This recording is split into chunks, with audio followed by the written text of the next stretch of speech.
Assalamualaikum warahmatullahi wabarakatuh.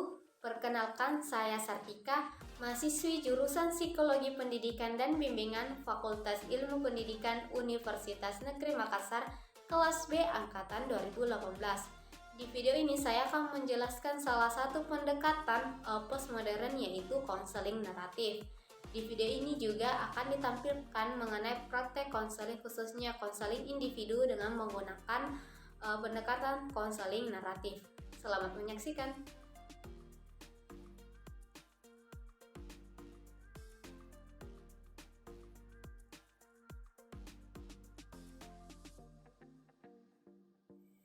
Konseling naratif merupakan pendekatan berbasis kekuatan yang menekankan kolaborasi antara konseli dengan konselor untuk membantu konseli dalam melihat diri mereka berdaya dan hidup seperti yang mereka inginkan.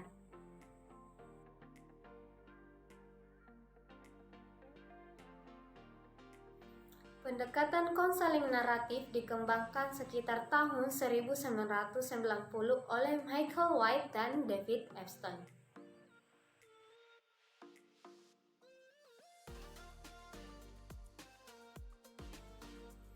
Pendekatan konseling naratif memandang manusia adalah makhluk yang memiliki kapasitas untuk berpikir kreatif dan imajinatif.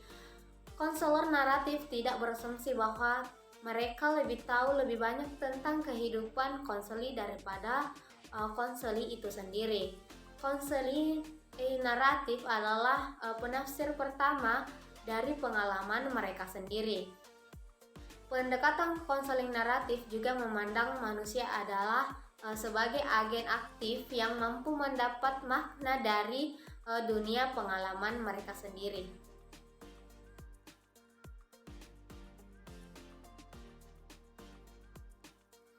Tujuan umum konseling naratif adalah untuk mengundang orang-orang menjelaskan pengalaman mereka dalam bahasa baru dan lebih fresh. Nah, dalam melakukan ini mereka membuka makna atau cakrawala baru untuk pemikiran, perasaan, dan perilaku problematis.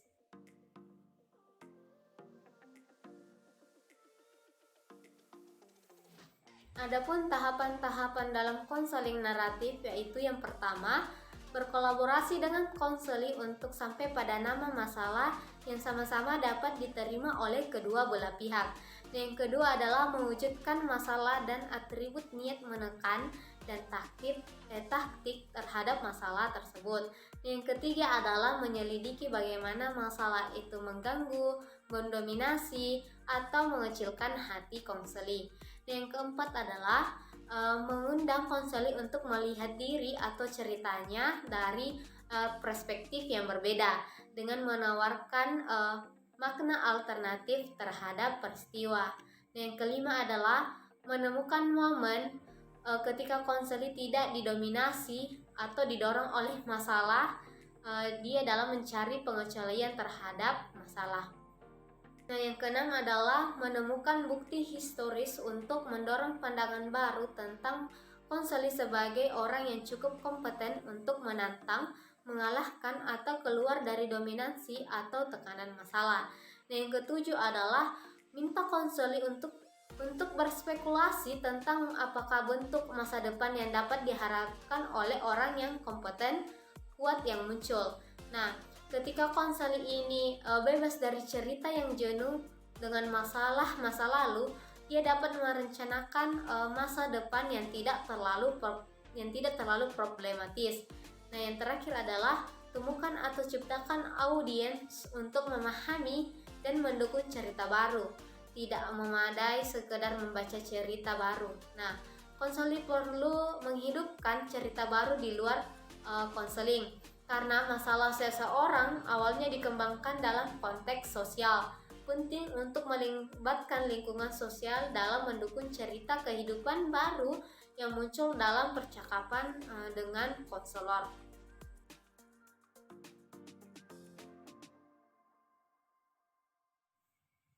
Adapun teknik-teknik dalam konseling naratif, yaitu yang pertama, eksternalisasi masalah, yaitu memisahkan identitas masalah dengan identitas individu. Yang kedua adalah mengontekstualisasikan cerita. konselor mengajak konsuli untuk berbicara tentang asumsi budaya dari isu-isu yang terkait, misalnya seksualitas, gender, kekerasan, dan konseling sendiri. Nah, konselor di sini harus terbuka tentang nilai-nilai dan asumsi dan memperlakukan konseli sebagai makna yang disukai.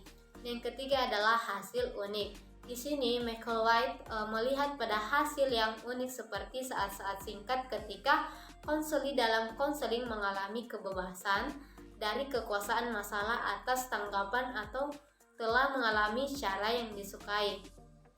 Yang keempat adalah membangun preferred cerita. Dialog antara konselor dan konseli dalam konseling menciptakan dan mendukung pengaturan diri konseli dari cerita dominan. Adalah proses membangun cerita yang disukai, memunculkan pertanyaan yang tentang pengetahuan aktif, membangun dukungan untuk hidup dengan cara yang disukai, dan akhirnya merayakan perbedaan antara cerita yang dominan dan cerita yang disukai. Nah, yang kelima adalah mendengarkan dekonstruktif. Mendengarkan dekonstruktif pada bagian konselor terjadi ketika cerita diterima dan dipahami dengan berbagai kemungkinan makna tanpa menekankan patologi atau ketidakberdayaan konseli. Dengan ini, konselor melepas ruang untuk cerita kehidupan masyarakat yang belum diperhitungkan. Nah, yang keenam adalah pertanyaan dekonstruktif. Konseling menyadari pembangunan cerita hidup dan memahami kebenaran. Dekonstruktif membantu untuk membongkar cerita dari satu perspektif dan membentuk dari perspektif lain. Nah, yang ketujuh adalah penamaan cerita bermasalah.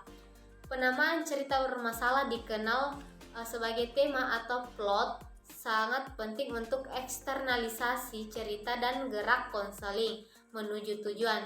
Nah, ini adalah penjelasan dari cerita bermasalah dalam definisi pribadi dan bermakna daripada memberikan masalah umum. Nah, dengan demikian masalahnya adalah ditemukan yang membantu cerita pindah ke tempat terbuka dan dengan kejelasan. Nah, sekali hal ini dilakukan, ruang bagi masalah yang akan bekerja dibuat. Yang kedelapan adalah pertanyaan berpengaruh. Pertanyaan berpengaruh relatif membantu konseli dalam melihat berapa banyak masalah yang telah mempengaruhi konseli. Nah, ini adalah cara dengan mengeksternalisasikan percakapan yang konstruktif terorganisir. Konseli pertama-tama diminta untuk memetakan otoritas masalah dalam kehidupan dan hubungannya dengan konseli, dan kemudian diminta untuk memetakan pengaruh darinya pada adanya masalah.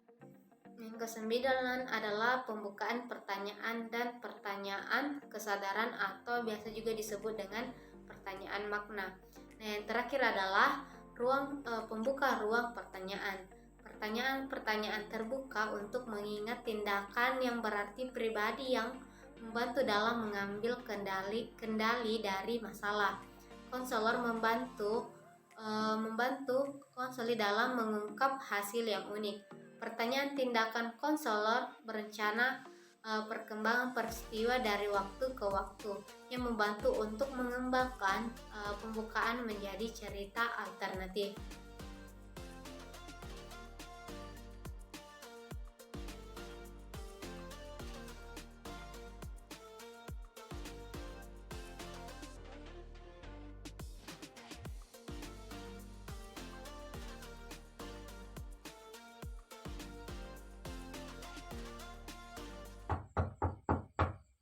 Assalamualaikum. Waalaikumsalam. Mari masuk. Iya, Bu. Kapan duduk ya? Iya, Bu. Terima kasih. Cari posisi yang membuatmu nyaman. Kiki kesini sama siapa tadi? Sendiri, Bu, naik motor. Maaf, Bu, mengganggu waktunya. Tidak apa-apa, Ibu juga lagi free kok. Ngomong-ngomong, Kiki ke sini ada perlu apa sama Ibu? Begini, Bu. Saya boleh mengungkapkan sesuatu enggak, Bu? Karena sekarang saya sedang bingung, Bu, tapi saya minta Ibu untuk merahasiakan ini. Saya tidak ingin orang lain mengetahui akan permasalahan saya. Iya, boleh. Ibu tidak akan menceritakan masalahmu ini ke orang lain karena ini semua sudah diatur dalam kode etik konseling. Salah satunya itu ada asas kerahasiaan. Jadi kamu tidak perlu takut mengungkapkan apa yang menjadi latar belakang dari masalah yang sedang kamu alami. Nah, perlu Ibu juga sampaikan bahwa peran Ibu di sini sebagai konselor membantu kamu dalam menemukan solusi atas permasalahan yang sedang kamu alami. Dan kamu sebagai konseli sebaiknya aktif dalam mengemukakan latar belakang masalah yang kamu alami dan mengkaji berbagai kemungkinan solusi atau jalan keluar. Nah, bagaimana? Iya Bu, saya harap ada solusi dari permasalahan saya ini. Oke. Nah, sekarang jika kamu aktif dalam konseling ini, maka kamu akan dapat menemukan sendiri solusi terbaik yang bisa kamu lakukan atas masalah yang kamu alami. Nah, bahkan hal-hal kecil pun yang terjadi dalam kehidupan bisa menjadi sebuah petunjuk adanya sebuah solusi. Jadi kamu santai saja, setiap masalah pasti ada jalan keluarnya. Iya Bu, saya sangat mengharapkan itu. Oke, nah, oh ya Kiki, sebagai sebuah prosedur lain ini memerlukan sekitar 2-3 kali pertemuan, dan yang setiap sesinya itu memerlukan waktu sekitar 45-60 menit. Nah, tetapi untuk pertemuan pertama kita hari ini kita hanya memerlukan 45 menit karena waktunya akan memasuki sholat duhur. Nah, bagaimana? Apakah kamu setuju? Iya Bu, saya setuju. Saya akan berusaha semaksimal mungkin dalam konseling ini. Oke, baiklah. Nah, baiklah kalau begitu kita mulai konselingnya. Nah, kalau boleh Ibu tahu apa yang sedang mengganjal di hatimu saat ini? Begini Bu, kan sekarang sekolah ditutup Bu, sehingga proses pembelajaran dilakukan di rumah karena virus corona. Saya menghadapi permasalahan selama belajar dari rumah. Kalau boleh Ibu tahu permasalahan apa yang sedang kamu alami itu? Saya kesulitan dalam memahami materi pelajaran Bu, sehingga ketika diberikan tugas, saya kesulitan mengerjakannya. Nah, mengapa kamu bisa kesulitan dalam memahami materi pelajaran sehingga menyebabkan kamu kesulitan dalam mengerjakan tugas? Itu Bu, terkadang guru hanya memberikan bahan materi untuk dibaca dan dipelajari tanpa ada penjelasan materi dari guru, kemudian langsung memberikan tugas, sedangkan saya orangnya kadang sulit memahami suatu materi jika tidak dijelaskan secara langsung. Jadi, kamu kesulitan memahami materi pelajaran karena tidak ada penjelasan secara langsung tentang bahan materi yang dikirimkan oleh gurumu. Benar seperti itu? Iya Bu, dan itu membuat saya kesulitan dalam mengerjakan tugas. Baik, apa masih ada lagi yang ingin kamu sampaikan? Gimana ya Bu? Saya tidak tahu harus mulai dari mana Bu. Baiklah, jadi begini. Ibu punya sebuah buku. Coba kamu buat mind mapping tentang faktor apa saja yang menjadi penyebab kamu mengalami kesulitan. Apakah bisa? Iya Bu, bisa. Oke, baik ini.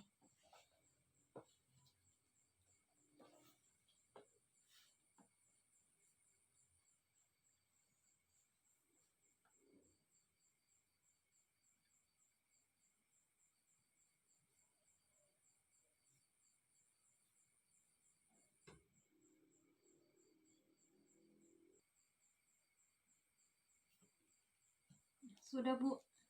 Nah, sekarang coba kamu bacakan apa yang kamu tuangkan dalam mind mapping yang kamu buat. Jadi faktor yang menyebabkan saya kesulitan dalam memahami materi pelajaran selama belajar dari rumah, yaitu yang pertama, tidak ada penjelasan materi, Bu.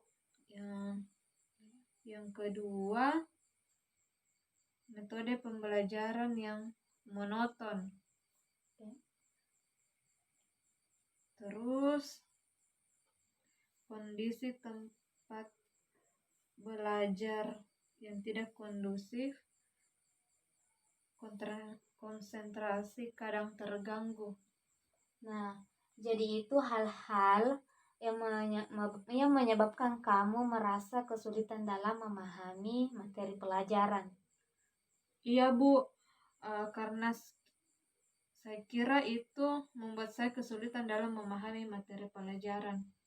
Baiklah.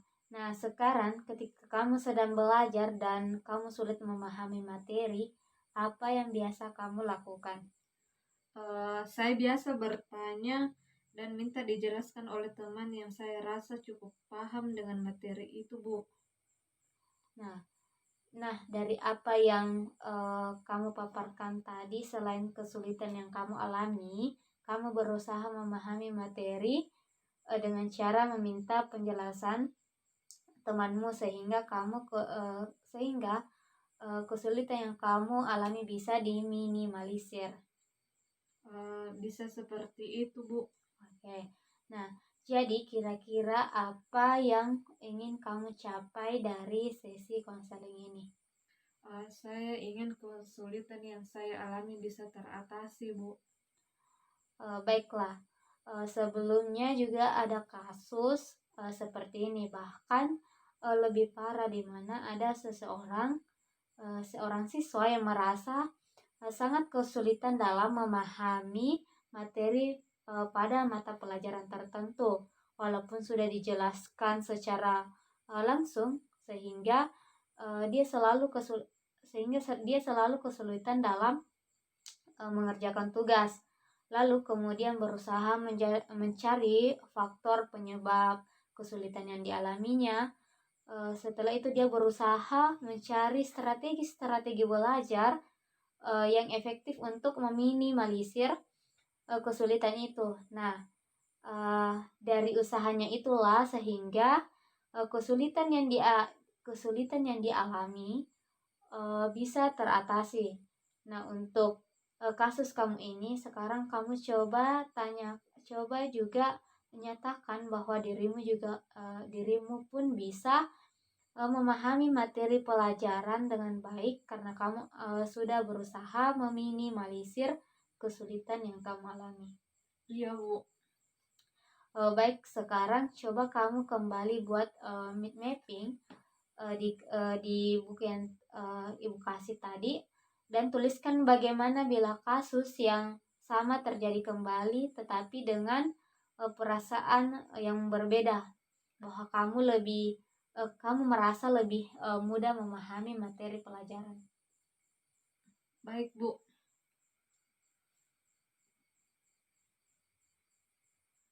Sudah, Bu. Nah, sekarang coba kamu paparkan apa yang kamu tuangkan ke dalam mind mapping yang kamu buat lagi.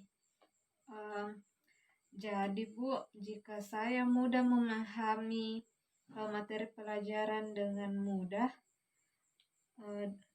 dengan menerapkan strategi belajar efektif, maka saya akan mudah mengerjakan tugas. Sedangkan jika saya sulit memahami materi pelajaran, maka saya akan kesulitan dalam mengerjakan tugas. Namun dengan kesulitan itu, saya berusaha yang terbaik untuk mencapai hasil yang maksimal, Bu. Oke. Nah, kalau begitu, kalau Ibu boleh tahu strategi belajar apa yang ingin kamu terapkan agar mudah memahami materi pelajaran? Yang saya tulis di sini, Bu, yaitu membuat mind mapping, bahan materi yang diberikan sama seperti ini, Bu. Karena saya rasa lebih mudah mengungkapkan apa yang ingin saya sampaikan, mencari kondisi tempat yang tenang untuk belajar, membuat jadwal kegiatan belajar, dan yang terakhir itu berdiskusi dengan teman. Oke, bagus sekali. Nah, dari apa yang kamu kemukakan tadi, menunjukkan bahwa sebenarnya kesulitan ini juga memiliki hal positif, di mana kamu berusaha yang terbaik untuk mencapai hasil yang maksimal. Nah, dan yang hasil yang maksimal dan memuaskan. Nah, sekarang coba kamu tuliskan kembali terkait dengan apa yang kamu lakukan jika kamu mudah memahami materi pelajaran. Tulis lagi di buku yang tadi. Nah, dalam bentuk mind mapping ya. Siap, Bu.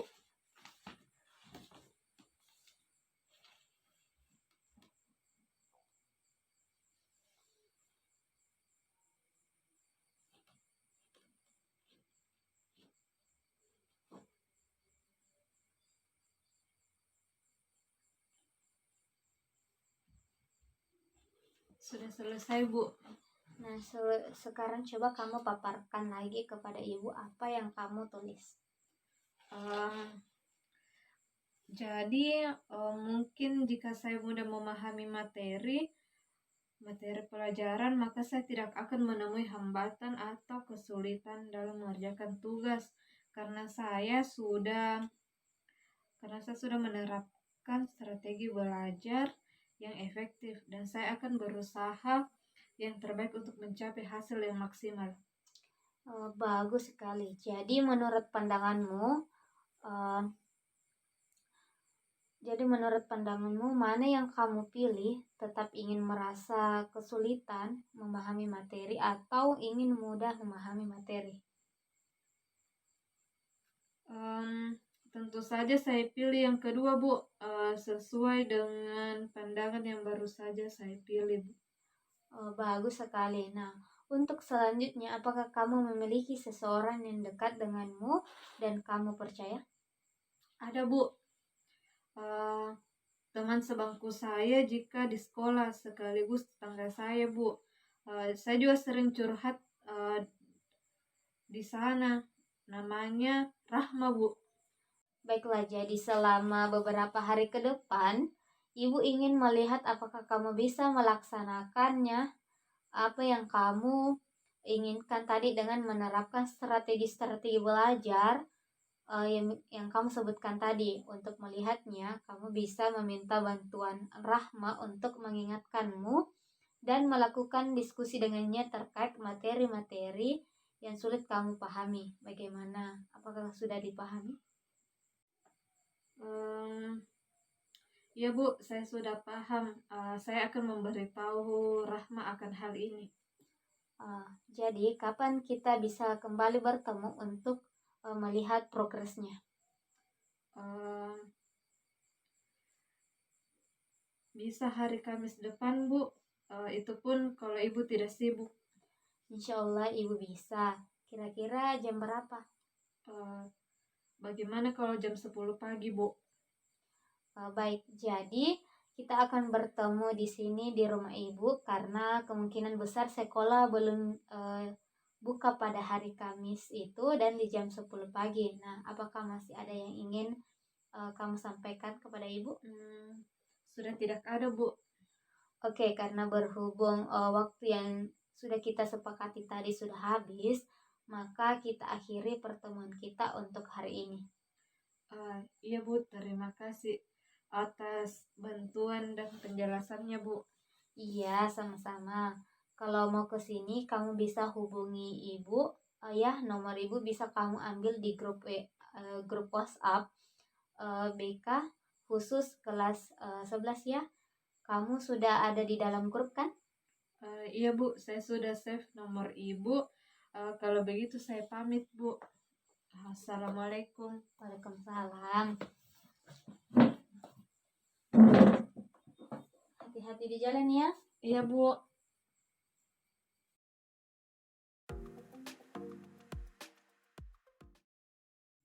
Bagaimana kabarnya hari ini? Alhamdulillah baik, Bu. Kalau Ibu apa kabar? Alhamdulillah kabar ibu juga baik.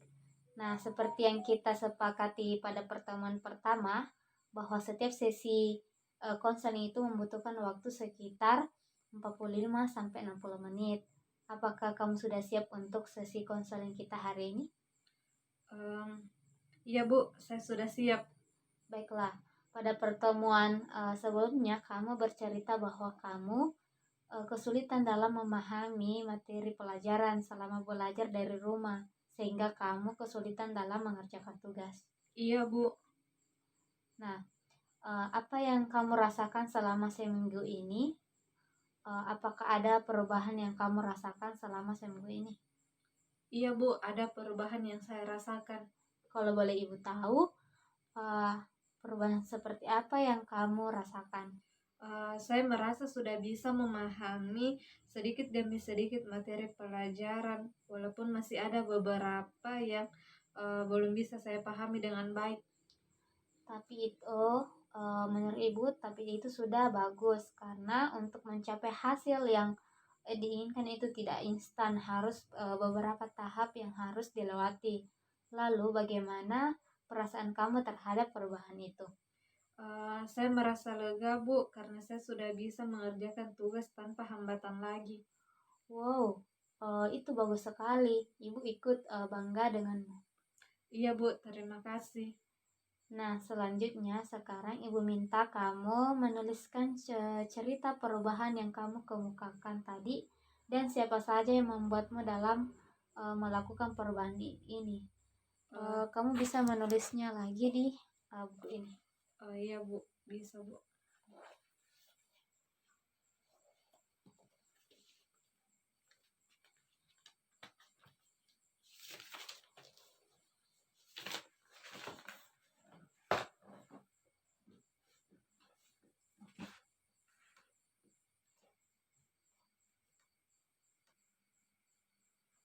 Sudah selesai, Bu. Nah, sekarang coba kamu paparkan apa yang kamu tulis tadi. Saya ingin berubah seperti ini karena motivasi dalam diri saya sendiri, Bu. Saya tidak mau tugas saya terbengkalai gara-gara kesulitan saya dalam memahami materi pelajaran yang menghambat saya dalam mengerjakan tugas. Teman saya Rahma juga sangat berperan dalam perubahan yang saya alami ini. Dia membantu saya dalam memahami materi. Orang tua saya juga ikut andil dalam perubahan yang saya alami. Mereka membuatkan saya ruang belajar khusus agar konsentrasi saya tidak terganggu, Bu. Jadi orang-orang terdekat kamu ikut berperan dalam perubahan yang kamu rasakan saat ini. Iya, benar begitu, Bu. Nah, sekarang coba kamu tuliskan lagi perubahan apa saja yang kamu rasakan ketika orang-orang terdekatmu ikut berperan dalam perubahan ini. Siap, Bu.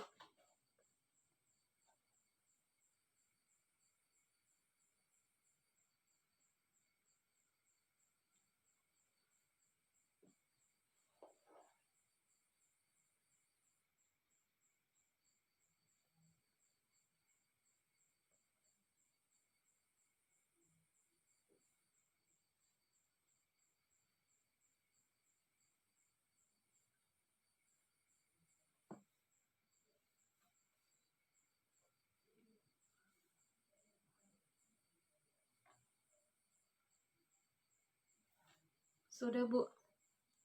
Nah, bagus. Nah, sekarang coba kamu paparkan apa yang kamu tulis lagi. Dengan adanya peranan dan dukungan dari orang-orang terdekat saya, akhirnya sekarang saya bisa memahami materi pelajaran walaupun tidak ada penjelasan dari guru secara langsung. Saya juga bisa berkonsentrasi jauh,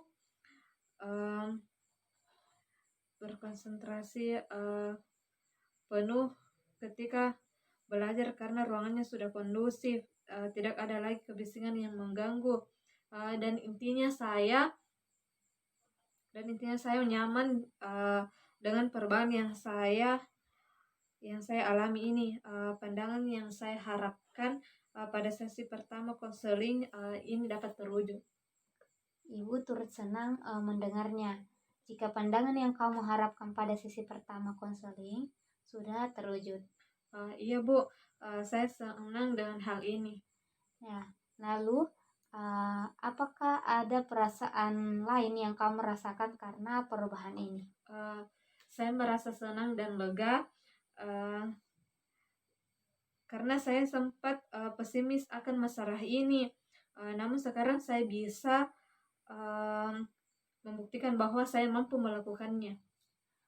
Baiklah, sekarang perasaan-perasaan kamu tadi dapatkah kamu tuliskan kembali di buku itu?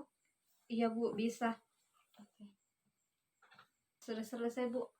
Bagus. Nah, coba kamu paparkan perasaan-perasaan apa yang kamu tulis tadi. Perasaan saya jauh lebih baik daripada pertama kali sesi konseling. Saya senang dan lega dengan pencapaian saya. Saya merasa beruntung bisa mengikuti konseling ini. Dengan konseling ternyata saya bisa membuka pandangan saya dalam menghadapi kesulitan yang saya alami. Itu sangat bagus. Ini berkat keaktifan kamu dalam konseling ini. Iya Bu, ini juga berkat bantuan Ibu. Nah, jadi bagaimana mengenai masalah yang kamu alami kemarin-kemarin? Apakah kamu masih merasakan kesulitan? Karena saya memiliki pandangan baru Bu, jadi saya sudah tidak merasa kesulitan lagi dan memahami materi pelajaran. Saya merasa senang dan lega karena dengan usaha yang saya lakukan membawa hal-hal positif. Baik, jadi dari apa yang kamu paparkan tadi ini tadi berarti bahwa kamu memiliki pandangan-pandangan baru terhadap perubahan yang ada dalam hidup kamu. Dan pandangan-pandangan baru ini membawa kamu ke hal yang lebih positif sehingga kamu bisa menghadapi kesulitan yang kamu alami. Apakah seperti itu? Iya Bu, saya merasa seperti itu. Nah, apakah masih ada yang ingin kamu sampaikan kepada Ibu? Saya rasa sudah tidak ada Bu, saya sudah merasa lega. Baiklah kalau begitu, karena waktu kita terbatas dan waktu yang kita sepakati juga selesai. Bagaimana kalau kita tutup pembicaraan ini dan Ibu mengucapkan banyak terima kasih atas kesediaan dan keterbukaan kamu kepada Ibu. Iya Bu, saya juga mengucapkan banyak terima kasih atas kesediaan dan waktu yang Ibu berikan kepada saya. Iya, sama-sama Kiki. Tetap semangat dan jaga kesehatan ya. Kalau begitu saya pamit pulang Bu. Terima kasih banyak. Assalamualaikum. Waalaikumsalam.